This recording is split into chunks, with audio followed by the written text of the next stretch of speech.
Cole from Berg Peaks here. I wanted to take a couple seconds and explain one of our options that we have on our website when ordering our air suspension lift kits.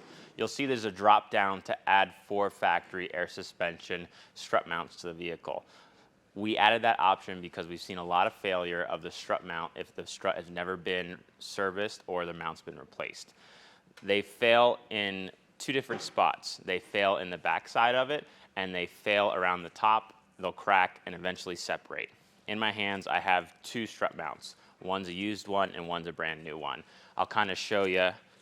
This is a brand new one to see what they look like.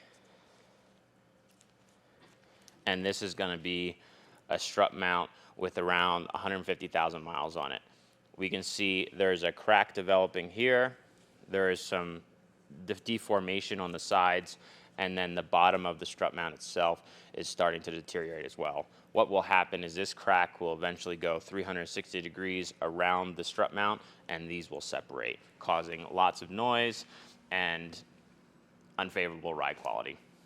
We add these to our website so you can select them at checkout and replace this while you're doing our lift kit, since we have to disassemble everything already.